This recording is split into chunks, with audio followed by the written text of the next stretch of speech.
Karmi ou le blocus de Djibouti. L'histoire de la côte française des Somalies pendant la Seconde Guerre mondiale est marquée entre autres par le blocus britannique ou le Karmi.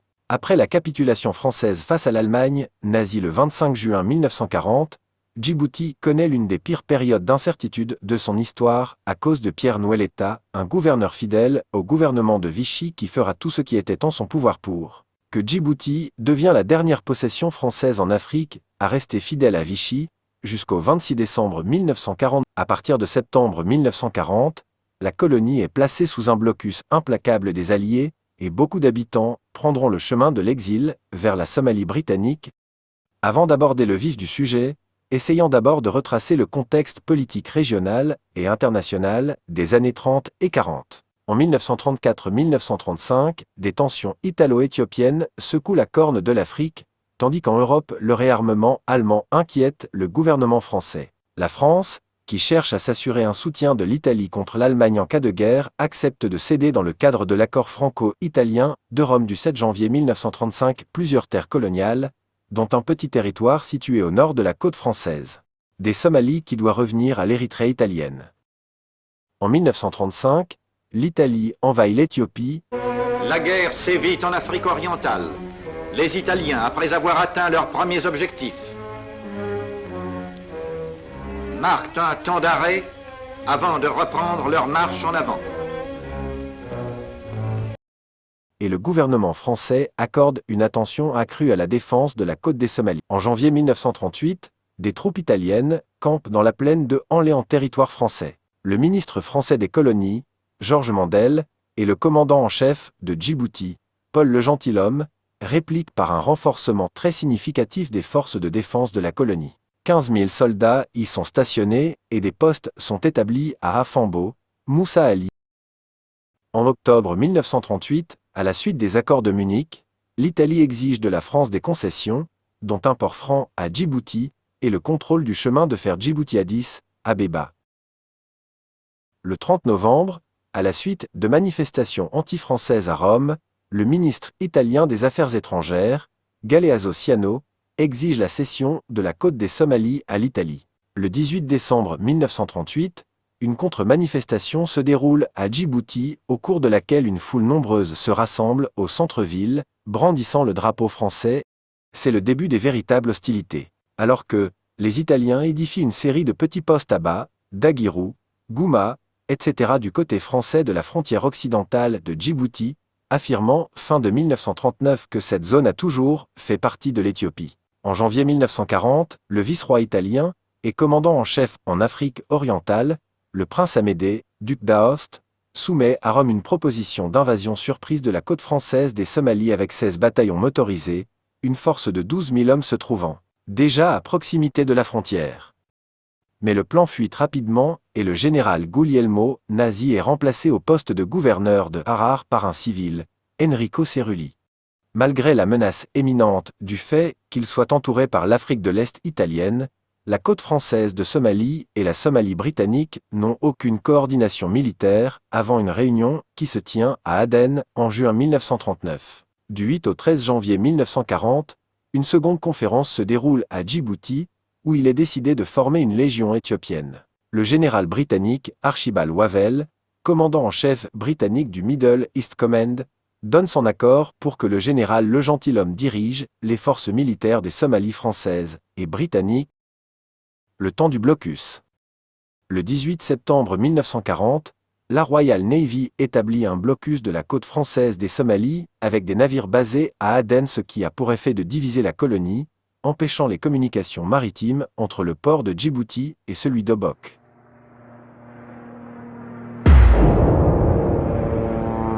Le 25 septembre, les Britanniques procèdent à un bombardement aérien de Djibouti, ce qui pousse Nouelletta à instaurer des mesures répressives brutales. Des Européens soupçonnés d'être en contact avec l'ennemi sont internés à Obok, tandis que 45 autres sont condamnés à mort ou aux travaux forcés, la plupart par contumace. En mai 1941, 6 soldats autochtones sont fusillés sans procès à titre d'exemple aux déserteurs potentiels. Le régime de Nouelletta est désormais célèbre pour sa brutalité. Fin novembre 1940, De Gaulle et le Premier ministre britannique Winston Churchill se rencontrent à Londres pour discuter d'une opération visant à prendre Djibouti. La proposition de De Gaulle, baptisée Opération Marie, prévoit que 3 bataillons français libres, dont des légionnaires, placés sous le commandement de Le Gentilhomme, s'établiront près de la frontière de la colonie, afin d'y diffuser de la propagande pro-gaulliste. La Royal Navy est chargée du transport de ces troupes françaises, libres en Afrique de l'Est. Le plan français est approuvé avec enthousiasme par Churchill, mais sa mise en œuvre est repoussée jusqu'au moment où la Royal Navy en aura les moyens, soit en février 1941. Au bout du compte, l'opération Marie initiée par De Gaulle est abandonnée, car les autorités britanniques estiment qu'il faut mieux faire preuve de diplomatie avec les Vichy. Le 24 mars 1941, dans le but d'empêcher une retraite italienne du Somaliland britannique occupé, les Britanniques bombardent une partie de la ligne de chemin de fer Djibouti, Addis Abeba, ce qui provoque des tirs antiaériens français nourris. Dès lors, les forces britanniques en lutte contre les Italiens resserrent le blocus de la colonie et une famine s'installe. Les maladies liées à la malnutrition font de nombreuses victimes, dont 70% de femmes et d'enfants. C'est une catastrophe humaine. Les habitants nomment le blocus le karmi, un mot désignant un type de sorgho habituellement réservé au bétail, mais utilisé comme aliment par la population. En mars 1941, les forces françaises libres sont chargées d'organiser un ralliement volontaire par la propagande. Le général Wavell estime que si des pressions britanniques trop importantes sont appliquées, le ralliement semblerait contraint. Il préfère donc laisser la propagande jouer en faveur des Britanniques et débarquer des vivres en quantité réduite sous un contrôle strict. Dans le cadre de cette guerre de propagande, des journaux concurrents sont créés, les Français libres publient Djibouti libre et l'introduisent clandestinement dans la colonie, tandis que les autorités vichistes publient le journal officiel Djibouti français. En avril, après la chute d'Addis Abeba, les Britanniques tentent de négocier avec Noël-État le transport de prisonniers de guerre italiens par la voie ferrée Djibouti, Addis Abeba et leur évacuation par le port de Djibouti. Le gouverneur vichiste de Djibouti affiche son refus. Le 8 juin, un ultimatum est lancé à Noël-État. Wavell promet de lever le blocus et de fournir un mois de provisions à la colonie si elle se rallie à De Gaulle. Dans le cas contraire, il menace de renforcer le blocus.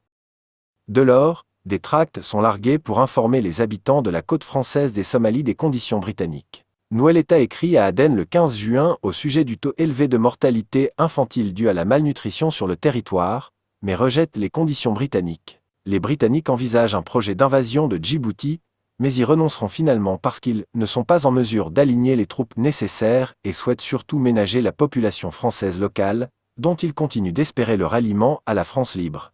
Devant une telle attitude de la part des Anglais, De Gaulle en personne n'a-t-il pas affirmé, après la guerre, que la Grande-Bretagne avait l'intention de placer la côte française des Somalies dans sa sphère d'influence, ce qui expliquerait par ailleurs les réticences britanniques à utiliser la force pour libérer un territoire qui se rendrait nécessairement à ses forces à la fin de la guerre.